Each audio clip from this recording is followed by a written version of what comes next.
Good. Okay, that was my moment of being a crew member for Zoom. This meeting is being recorded. Welcome on board. Welcome on board. So because I know I'm nervous. Me too. I always get nervous with interviews and things, so it's okay. We'll share that. So we're sharing that. Yeah. And also sharing how much we love each other, y'all, because we cried together just before we hit record because there's a lot of history back here. So it just means a lot. So. And then there's perfect timing. Perfect timing. That was perfect timing.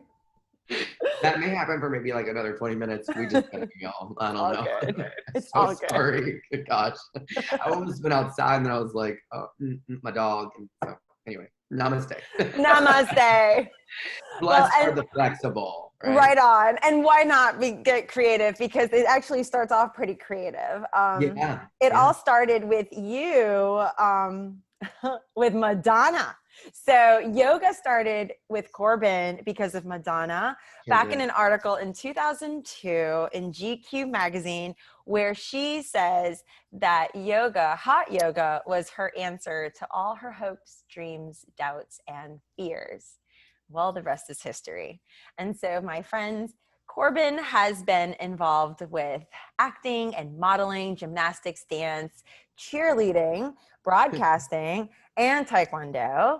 And he has been a beautiful component and colorful and charismatic personality with all of this magnetism to our yoga community, and a leader and pioneer to also be the founder of Yoga Home, which finds the Om in everything. I love that.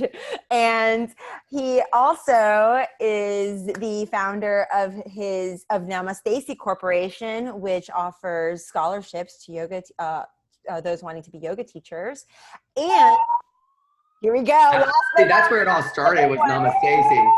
Right, so that's where the party started. That is where the party started, was Nama Stacy. Hot Yoga Boca. This is the newest hot yoga studio. This is the next venture we have. Yeah, we'll talk about that, I'm sure. Yeah. I can't. So, I mean, and when I hear it like listed like that, I'm like, oh my God. A lot, right? And let's not just stop there, right? You've also been huge vessel and pioneer with Lululemon.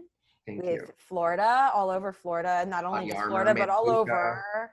Yes, you have Manduka, Under Armour. You are in yoga, our little yoga festivals that have become big.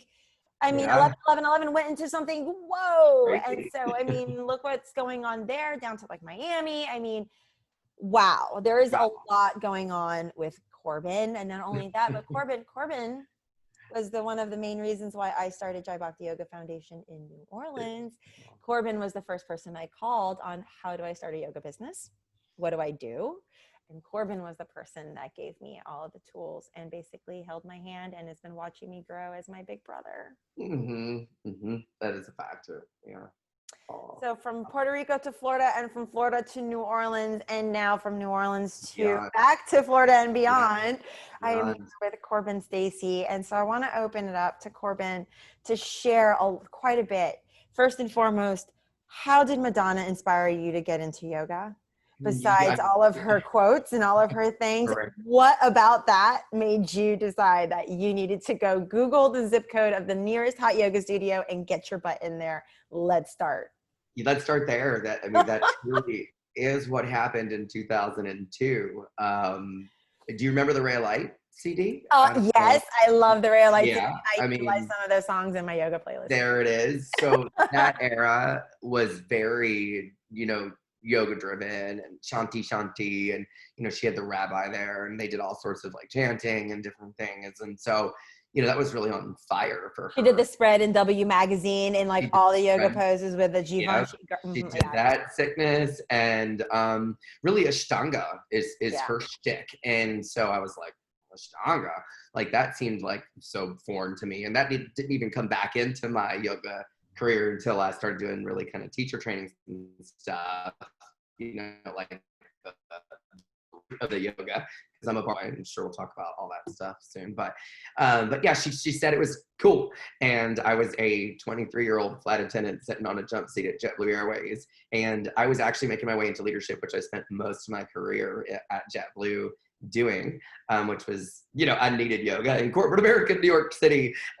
So it started off by saying it was cool. And I did just kind of Google hot yoga, and Jimmy Barkan came up, and I walked into the OG. He's like the grandfather of hot yoga down here. I walked into his studio and I loved it. And I went back, and I was addicted, like, immediately, because it took all of those things that you prefaced before the interview and kind of combined it into like this cool expression of movement and music, because Jimmy had just broken away from Bikram, and he created his own brand and introduced music and flow, because Bikram is my lineage. So my yoga daddy's daddy is Bikram. So we come from that 26 and 2, 105 degrees, 55% humidity, hot, hard, get it done, get it done, get it done, So all of that was there for me right when he was kind of transitioning into his Barkan studio. So I'm kind of like an OG transitional Barkan boy, because all of that happened. That's lineage. And when you go to teacher trainings, you do know about lineage and where it came from and how it started. And so I'm proud to be a part of that Bikram Barkan lineage. I mean, we know that there's a Netflix documentary about Bikram out there that's not so good, and I'm not saying I honor those portions of him, but the practice of 26 and 2 and what it's done for people and their bodies worldwide, take the man out of the story and what it's done. Jimmy's been the exact opposite of the coin, right? So my yoga teacher, completely flawless, amazing, still able to keep his nose clean throughout the past 39 years down here in South Florida. I'm the rebel one. I'm the one with the tattoos, and I'm the one that's like, so it skipped a generation, but in a good way. And here we are. We can talk about the business of yoga and that kind of stuff, but I'd probably bore you and your viewers. Oh no, we will get to that. We're gonna get to that. Oh, we will get to that eventually. I told you, you're the only one that I'd be like, fair game, like, ask me any question, like, whoosh, there it is. So but yeah, Madonna said it was cool. I walked in, I had the current founder of one of my competitors. She was my first teacher. And then I went back in, and then another founder of another one of a very successful yoga studio here, which I don't consider a competitor because I love there. So, that's the business of yoga, and we're all from the same family. So it's like this kind of sibling thing happening, down here in South Florida and Fort Lauderdale and stuff. So it's like a soap opera if you think about it when you watch it. It's kind of okay, una telenovela. Yeah. But you bring up something so special because Florida is such a different animal altogether in all aspects. Totally. Oh my goodness, yes. Totally. I've never been to Florida. Definitely need to go to Florida. It's different. Different.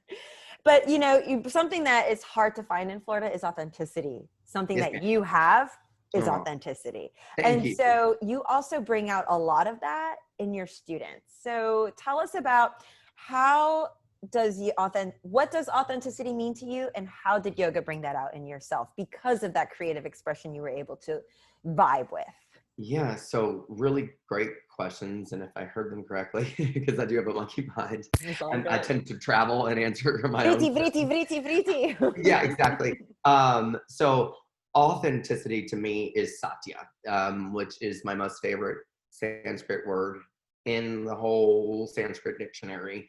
The truth, when you're living in your truth, there's no other way than to be authentic, if that makes sense. I feel like they're one and the same, potentially same but different. Thailand lingo. I feel like being authentic means you've got to live in your truth, and even if it's the murkiest, muddiest of dirtiest of lotus water, which I've been in, it's that.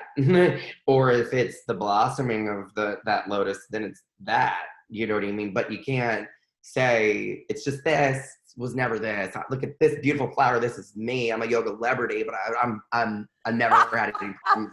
Oh my God. You understand what I'm saying? Like that to me is like, can I cuss on this? Go right ahead. It's authentic. Are you being authentic? That to me is bullshit. I don't need 800,000 followers on Instagram and to be putting a pose out every single day, shirtless, being like, look at me. Look at me, look at me. You know, I was raised in Virginia. I come from, you know, just maybe a different beast. I don't know. I feel like I was just, you know, plopped in South Florida when I went to work for JetBlue in 2002. And I found hot yoga, and hot yoga found me, and I was flying and managing, and it worked. And my path was just different, you know, than most business owners down here. So I went from nonprofit to for-profit. Every time we talk about Namaste Stacy, that alarm goes off. Right away.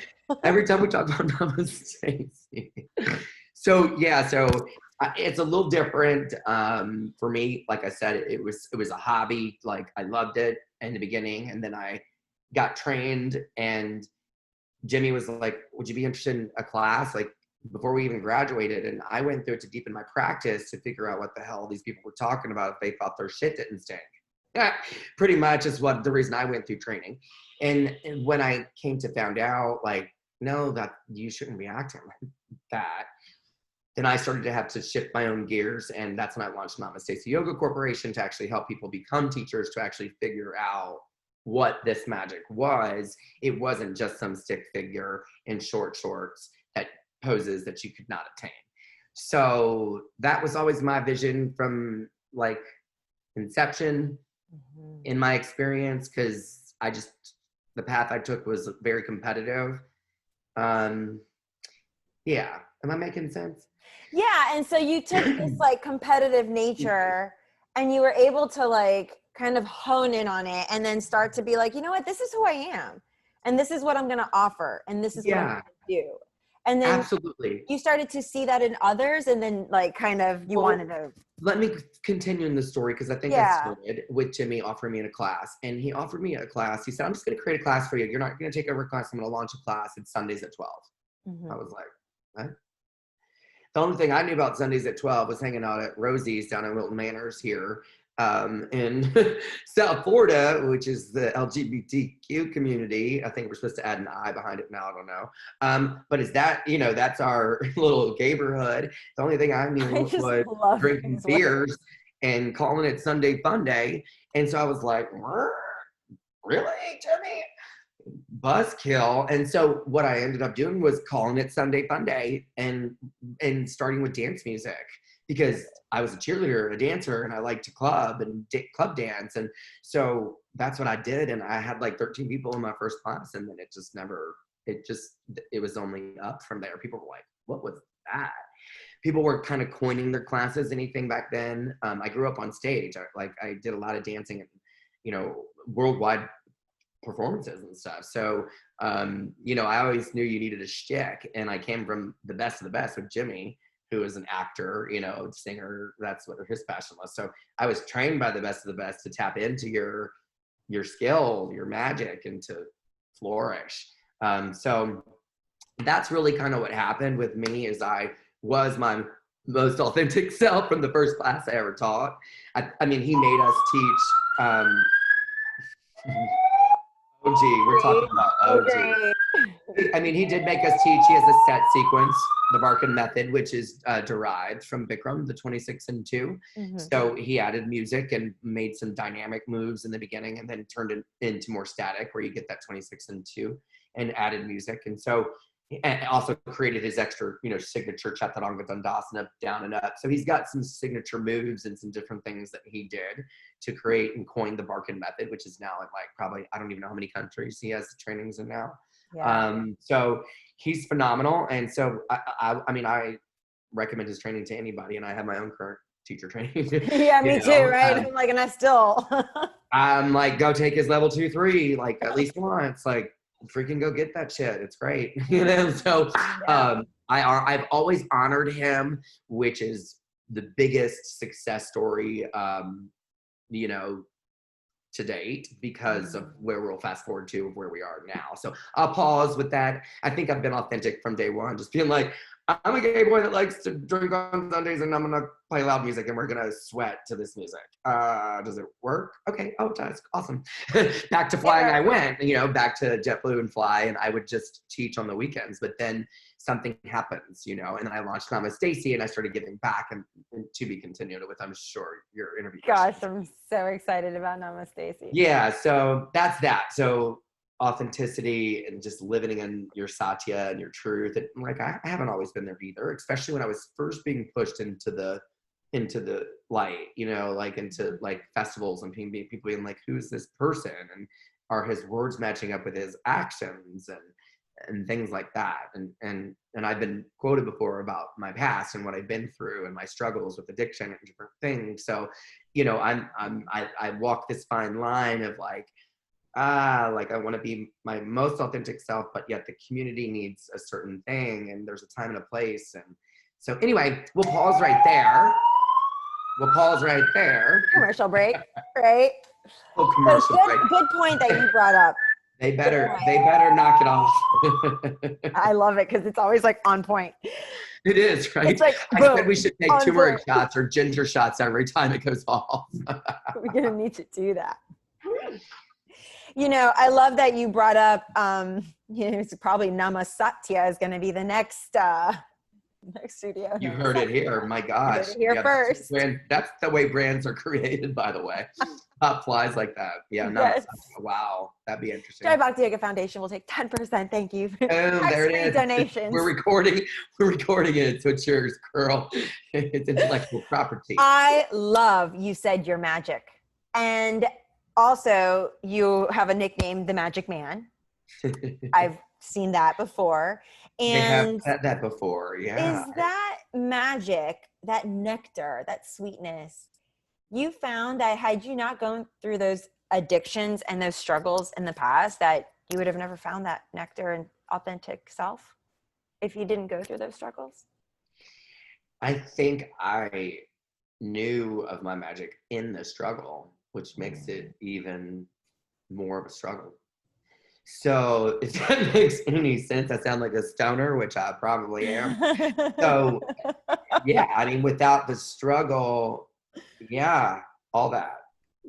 Within the struggle. Within the struggle, you have the light, and unless there's that connection, like a switch, that light switch that goes off. Or did yoga help you find that light switch you find, or was it more like, yeah? Absolutely. I was in leadership roles. I was running the show, calling the shots, JetBlue in New York City.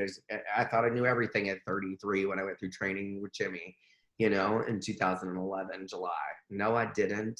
He quickly showed me I didn't know shit, and that I needed to sit down and shut my mouth and learn a thing or two. And I'm so grateful for that. And I came out of that experience a completely different leader for that company and for my family and my friends. And then you start to teach, and then things start to shift. It's just weird. Like the things that you used, like that Sunday fun day didn't seem so exciting to me anymore to put alcohol in my body because I was feeling so good after yoga.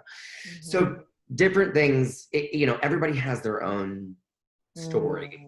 Yeah. Their own story. But I will say yoga, I didn't really take seriously until I got certified. Mm-hmm. And then, yes, that snapped me out of. You think yoga changed your life at that moment? It was like, boom. Absolutely. Because I'd been practicing all the time here and there for fun, but never living the yoga. That's so perfect. Yeah. Just like going to class. Oh, that was fun. Great workout. Mwah, mwah. Right. I look great. Yeah, I look great in South Florida. No. That was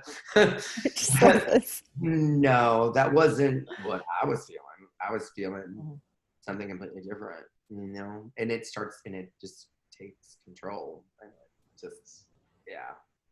I find it crazy. Yoga has changed so many people's lives. Yeah. And they go in and, like you're like, yeah, like I used to do it. And now I'm like, I don't feel that way anymore. It's almost as though it literally starts to transcend the internal structure, the koshas, the layers. It does. When we're so far from source, your divine supreme, all the things, like that outer sense of like connected to oneness. And then you really, really start to look at that Annamaya Kosha portion as what am I really nourishing myself with? What am I really taking in now? Yeah. You know, you have a way in your classes, and even from when I remember taking, you have a way of having us go through the 8 limbs of yoga through that whole situation. 75 minutes, right? You know, it's like, and we're back to the same, you know, and change, you know, it's like, thank you. We come through it in a playful way. Yeah. You know, you have a way of that comes from my experience of entertainment for so long, you know, growing up on stage, knowing how to set the stage well for people to feel comfortable, from working at JetBlue as a safety professional for so long and being, you know, in that caregiving environment and customer service driven environment, which is what I found was lacking in studios that I was teaching in coming up the ranks. And so that's why I focused so much about customer service and my studios, which I opened after the nonprofit, which we'll get in that timeline because I don't want to hijack your interview, but yeah. So, hijack. And that's a dryer, by the way. I just realized that's going off too. So I'll just wow, we have a party. You are a partier and everything's going on. It's a party. We're about to talk about Namaste Stacy and it went off again. Honey, and listen, it was in the calendar. I'm like, no, this is ridiculous. I called them. I was like, we just got an email at 10 o'clock. Like, you know, people are working from home now. You know, we have an interview going on today. I'm being interviewed. You know, I want to ask, what do you observe in your class? And this is going to probably lead us into now where we're going to be heading into this more bulk of the information is, you observe in your class, and coming from the LGBTQI and all of the things, you are in an environment where you have access to, and being in South Florida, in the neighborhoods of our culture, that you have everybody coming in. There's all genders coming into your classes. And have you observed, since you began teaching, more male identified students beginning to be more drawn into yoga practice and being able to feel more comfortable in their bodies and feeling that, hey, I'm feeling more secure? Are you beginning to see that more in South Florida, at least? I am. And ironically enough, take the gender identification out. Yoga's like Baskin Robbins, right? There's like 33 flavors and then sometimes a flavor of the day. Yeah. And I think you're a product of your environment, and I think your vibe attracts your tribe. And I think that when you're putting out feelers for something that you're needing in your life, such as authenticity or satya, or maybe a more male-driven deity than a female-driven deity, whatever your soul is yearning for at that time in your journey, it will seek it and find it. It's almost like a magnet, right? You know, they say the stone finds the human. 9 times out of 10, the human doesn't find the stone, right? So it's kind of like that. And I think with me in particular, I'd like to think I'm not like this big, you know, water cannon, flag sharing, gay. In fact, I just did my very first photo shoot with Yanni this, like a couple months ago, it was my very first LGBTQ photo shoot because I too wasn't comfortable in my own skin for so many years. So I just did my first photo shoot at 41. There's a big gay flag. Bam, it's on my Instagram. There's a big gay circle. And my brother's gay too. So my parents have 2 gay children. So I come from a very accepting, but wow. So you just found this comfort in your, bless you. No, thank you. No, I didn't find the comfort. I've always been comfortable in my skin. Yeah. I wasn't just out there banging it in people's face. Like, bam, I'm gay. Bam, I'm gay. Bam, I'm gay. This is a gay cup. This is a gay pen. My dog is gay. My shirt is gay. My nose ring is gay. Yeah. I'm not like that, you know? No, not at all. No. So I think that too confuses people a little bit because I run in more of the heterosexual environment. like my yoga studio, which one day I probably hopefully will have all caps yoga, lowercase y, that I want to launch, you know, for the gay community. We'll see. But yeah, they do show up. The men do show up. And whether it's because they're comfortable enough with me because I am tatted up and I don't necessarily make anybody feel this way or that way, they feel that it's a safe zone. And we actually have, it's called a safe zone. Z-O-M-E. God, I love it. Zone. Like we're having our Zoom meeting right now. Like we're having a Zoom meeting right now. I love it. There's ohms everywhere, for sure. And speak on that. I love, you just ran into the next question. Finding the ohm in everything. Hence, like, yoga ohm has, like, kind of been like the propeller, you know, yoga ohm. And yoga so let's talk about, how did this start? What made you want to do the work that you do? Why is yoga your life's work now, from this history that you've had, and now observing the community expanding and being able to do your first gay yoga shoot and be amazingly proud of it? And Namaste Stacy came out and all of the things. So let's celebrate all of this. Yeah, actually, let's talk about Namaste Stacy. So the bells and whistles are going off. So 55 grants in less than 4 years given to people to create yoga teachers as a 200-hour RYT through Yoga Alliance to continue their education as a yoga teacher to obtain their 300-hour certification, making them a 500-hour registered yoga teacher at Yoga Alliance. And or we did annual scholarships to give student scholarships to like studios. We actually wrote out a check for an entire year of yoga for like at least 5 or 6 people. So all of that work said and done, we became international. We sent somebody from the UK to Thailand. So we were an international 501c3. When I was doing that work and that philanthropy and that all of that giving back, I knew when I was starting to lose interest in flying so much, and I actually experienced some drama at JetBlue, which is Googleable. We'll just leave it there. After 14 years, so I was starting to drift more and more away from my airline family and being more and more involved in my yoga family. And so I LLC'd Yoga Home in February of 2015. And I left JetBlue in November of 2015. But so I knew I wanted a home studio for Namaste Stacy, to where any of these recipients could come in and, you know, really share in the experience of community and Namaste Stacy with each other and share their magic and share their talents. And Namaste Stacy did pop off like that. There was never a nonprofit like that ever anywhere. In fact, like I saw one of my friends struggling, talking about wanting to take teacher training online, and I went looking for a scholarship for her. Lo and behold, there was nothing out there. Like there was nothing. And I was like, this is crazy. This is an educational service. Like there's got to be some type of public assistance or something for people to get certified in yoga.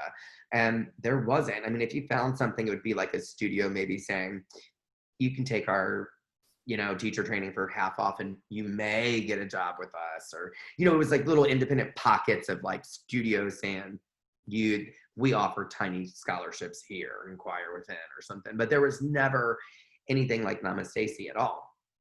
And so with that being said, that's what I did. I founded it and I put a team together and it took off. Lululemon gave me a $5,000 goal bomb, B-O-M-B. It had an ohm in it. And there were only 3 that Lululemon gave in 2012. And that launched Namaste Stacy in 2012. And which is when we gave our first grant, and we just didn't stop after that. I became a Lululemon Ambassador. I was teaching for Jimmy out of the Barkan Method of Boca Raton, which is now my studio, which we'll get there. Yeah. But I was teaching, I taught the very first vinyasa flow there for him, my teacher, in 2012. And so I was a Lululemon Ambassador, and I was using all of this networking to raise money and to provide teacher training scholarships. And that's what we did. And we held huge festivals, and we still have the Namaste Stacy International Yoga Day. We team up with Meister Park Amphitheater. We do really radical things and always have and always will. But that's kind of where it started, to answer your question. And so Yoga Home. But there was some twists and tons of things that happened before Yoga Home opens. And I don't even know if you know this. This may be like breaking information for you. Do you know Evolution Yoga? No. Evolution. So you may not know about Evolution Yoga, but my fan base and stuff definitely does. So I had a team with Yoga Home, and then I had a friend that had a team out in Vegas called Evolution. Yes, and I know who you're talking about now. My team introduced each other, and my brand got kind of put on the back burner, and we decided to launch Evolution Yoga. And so Evolution Yoga launched in Vegas, Las Vegas, Nevada. And so that was my first studio that I was ever an owner of. And then here it was supposed to be Yoga Home and Evolution Yoga Studio, but that got blurry when the business of yoga comes into play. And so it became an Evolution Yoga out in Coconut Creek, 441 in Hillsborough. It's still there. The one in Vegas did close per COVID, but they still have their location in Coconut Creek. So that was my second studio that I was an owner of. And then I was there for 9 months. And then I left that company knowing that I just didn't want to do barefoot boot camps and battle ropes and aerial arts and TRX, that I was a yogi and I wanted to do just yoga. And I also have an unstable spondylolisthesis. So I had a really terrible time with my back. I ended up getting a spinal fusion in January of 2019. So it just wasn't the right time for me to be in HIIT classes and, you know, throwing kettlebells. And I love that stuff, but it wasn't my time. And I had to exit gracefully. I went back to the city center, which is where we had kind of sourced space to put, which is now Evolution. And the rest is history. I opened up Yoga Home in October of 2017. So we're turning 3 next week. Oh my gosh, amazing. We're turning 3. So it's been such a journey. Here we are now. I'm independently owned and operated. I don't have any business partners except for my parents that have a little bit of an investment in it. And other than that, it's a Namaste Yoga Corporation studio. And we've been, like I said, open for 3 years. We offer heated and unheated yoga, which most studios don't do down here. You're either a hot studio or you're an unheated studio. And those communities knew nothing about each other until we went to Yoga Fest with Kelly. You know what I mean? And then we were like, here are you, or here are you. Right. Thank you, Kelly, for Yoga Fest, right? Thank you for bringing the community together. She's Mama Hen, man. She is Mama Hen, honey. Mama Hen of the yoga community. She brought everybody together. Boss. Kelly Brookbank is boss. And I definitely ended up in the great hands because, I've cycled through them with Namaste Stacy and Lululemon. I have my own show on live exercise. I brought guests on all the time. So that live show. So I've definitely worked with all of the yoga celebrities that think they're yoga celebrities down here over, the course of 19 years. So, it's been a really interesting ride. And I don't know if this ride would have been the same ride in Virginia, where I grew up, or if would be the same in New Orleans, or I think every demographic has its own thing, you know. You're right. I think so too. We have our own vibe and vibes and community players per se, and helpers and conscious leaders and conscious educators that come together. I love that you've done so much, because with Namaste Stacy, gosh, we should partner with Namaste Stacy, our nonprofit. We do a lot of work with our marginalized and low-income communities, disabled communities, offering them scholarships for yoga teacher training as well. So that is incredible. Gosh, it would be nice to partner with Namaste Stacy about that. I'm all ears, because we'll send you an email. We just revived it. I had to disclose that I have my own teacher training now. So that was a quote unquote conflict of interest per se, because we're a public entity. So we still do trainings. I just can't do mine. I can't write a check to my own teacher training. And we've really shifted our focus to the teens, because Kelly is so involved with the Mahashakti Foundation and the teens. And so that's where we are. And absolutely, Kelly and I would hold hands with you and team up with you any day. You guys are my parents and my big brother. I love you guys so much. We love you too. We feel it. Yeah. Where would you like to see the world of yoga shift to and evolve to as we begin this new paradigm shift and the new equinox shift? Goodness. Where's the alarm? What happened? Where'd the alarm? Where'd the alarm go? That's a moment for the alarm. I need a big breath for that one. I think we're in a very unique, delicate situation right now. And I think the cream always rises to the top. And I think the light always is shown. And I think the pandemic has shown a lot of light on maybe the masks that were there before we were required to wear masks. So people were putting them on, but in the same aspect, they were being forced to take them off, if that makes any sense.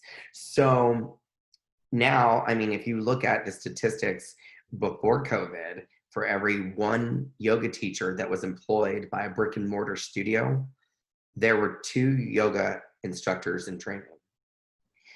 When you take the furloughs and the people that have lost their jobs and the independent contractors that no longer have a place to teach at, because I went from 33 teachers to 13 and 4 of us are studio owners.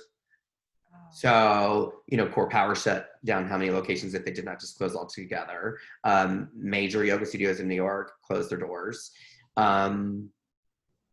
There's a lot happening. I will say you have to be a smart businessman or woman to move forward. I just opened my second studio during the middle of this pandemic, and I was able to do so because it's my same landlord. It's my same landlord.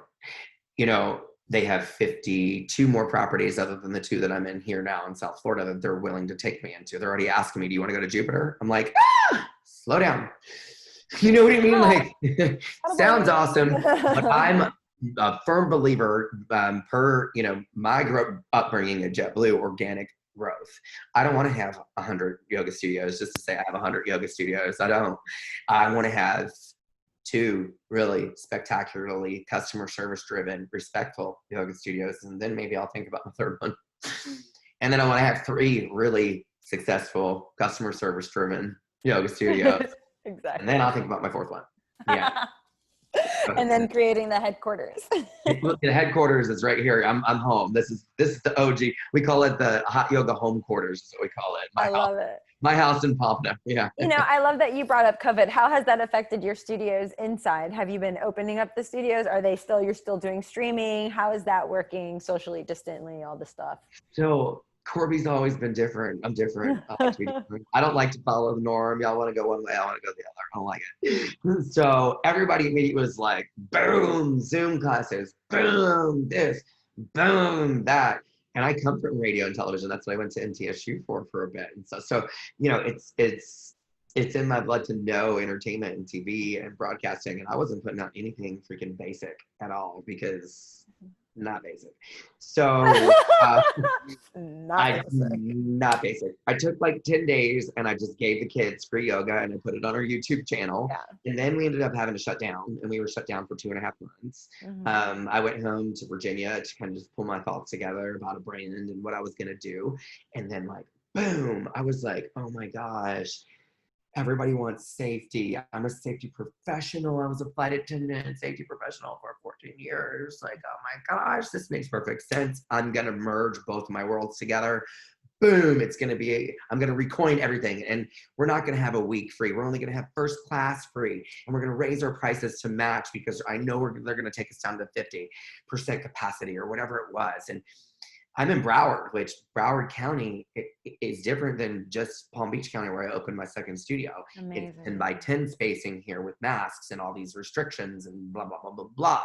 And then right up the street, it's 6 by 6, no masks, this, that. So it's been very confusing down here in the yoga community. It's some studios have been closed per violations. Some studios have had the CDC in their studio taking pictures. Some studios, I think, have been issued warnings.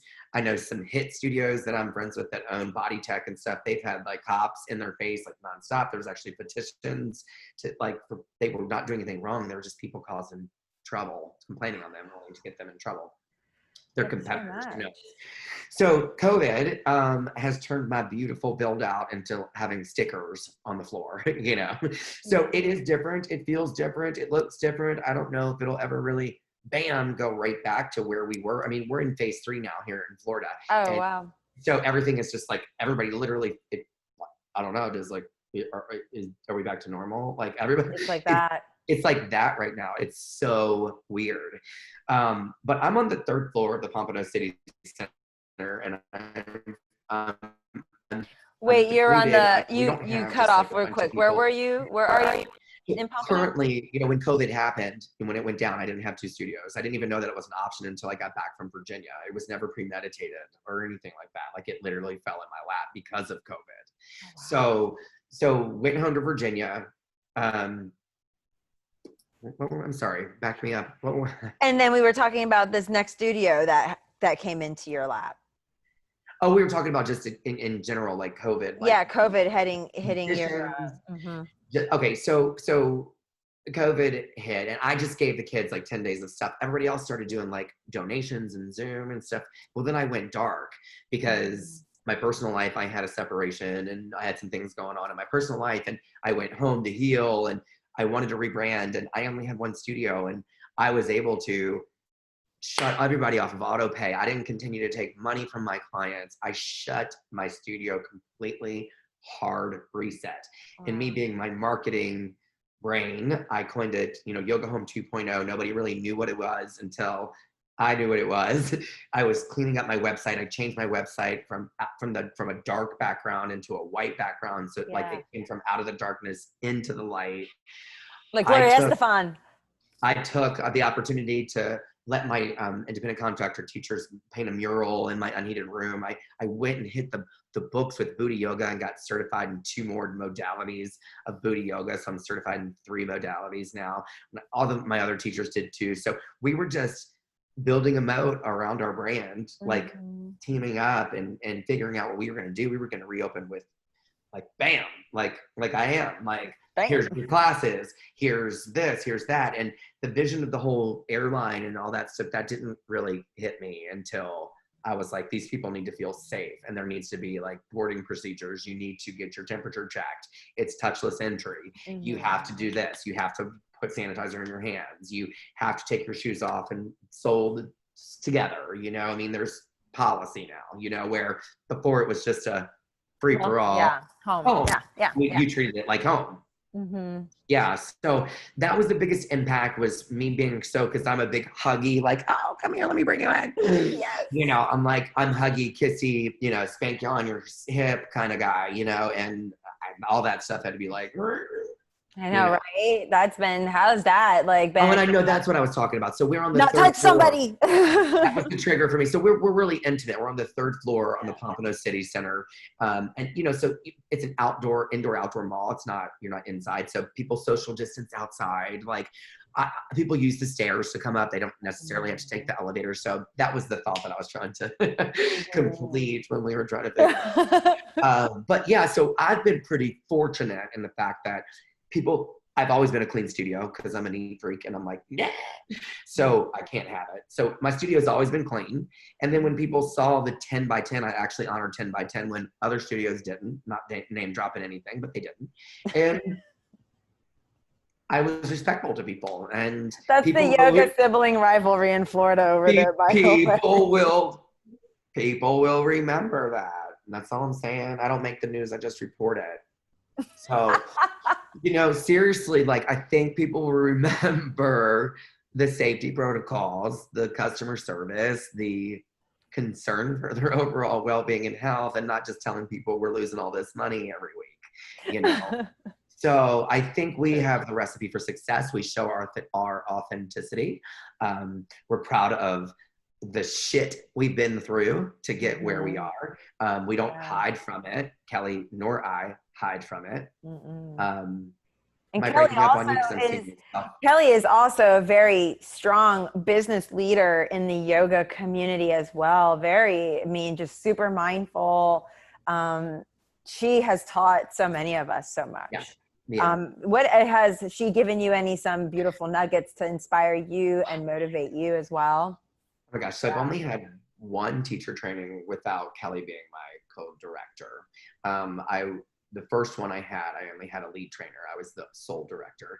And then she spun off and opened her own studio in Delray and then entered Kelly. So the past 9 teacher trainings have been as a co-director, not, you know, like she's the boss. I'm a little afraid of her.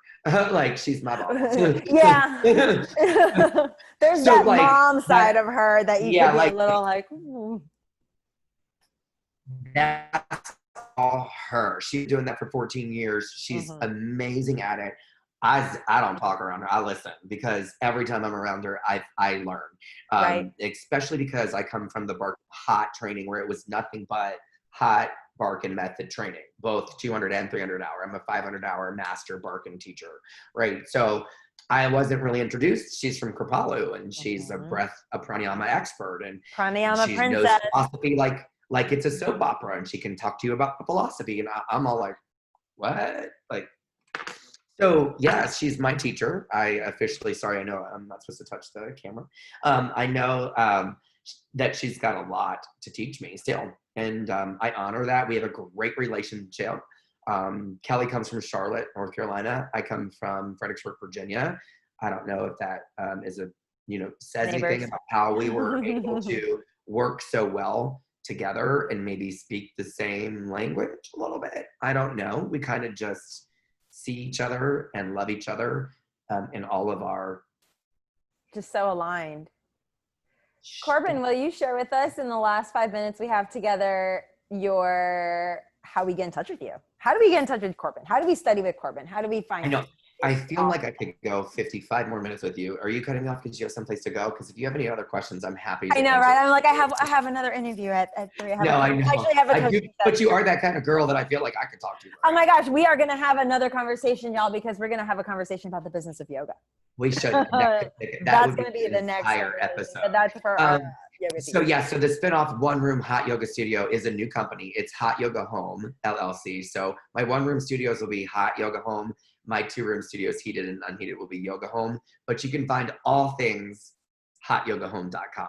My business finally matches my website. So hotyogahome.com. And the nonprofit is namastacyyoga.org. And there's no E in Stacy. And I'm Corbin Stacy. Yoga as in HAUT. WT? No. Yeah, right? How are we spelling this hot? Yeah, no, not like HAWT, like hot, but HOT. So hotyogahome.com. Wow. So this is the OG here. Oh, actually, it's here. Look, so yeah, so here let's do a little spin. So it's hotyogahome.com. I love that. Hotyogahome.com. Yeah. Got it. Awesome. I love you so much, brother. I love you so much too. It's received and returned. I love it. I'm so proud of you, by the way. I'm so proud of you. Thank you. I mean, a lot of you don't know, but Corbin has been such a huge pioneer of like everything that I've done. Like I look at him as a huge inspiration. He also is just, something y'all don't even realize is that Corbin, even though he likes to talk some smack and he yells all the fun stuff and he's so playful about it, this MF here, though, he brings the community together and he collaborates and he brings people in and he has a way of like I said earlier, he's got this charismatic, magnetic, fun personality and you just want to be around him. You just want to be around him. You just do. And God, I miss Florida for like this reason, it's just so, God, like the yoga community is very different than the Florida community is. And so, it's really nice that you guys have the opportunity to be surrounded by that variety of power yoga, hot yoga, balls to the wall, gentle yoga, Anusara, pranayama, Bikram, anything. It's right at your fingertips. There's a plethora community in Florida that has that. And that's what we're trying and we're striving to offer here in our community in New Orleans and of course all over the world. So right now we go virtual. We have that right now at our fingertips to be in this community. But yes, like Corbin said, we also have opportunities to be safe in a space and an environment together. And so you can find him in Florida at Hot Yoga.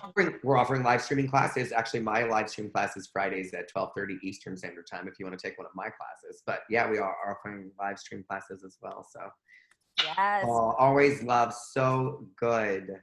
Gosh, I love you so much, man. Where's our little friend? Hiding down there? Here's Guru. The poor alarms. He's like so. Say bye, Guru. Bye, guys. Namaste. Namaste. Tae-Kwon-Do. Tae-Kwon-Do. Ki jai.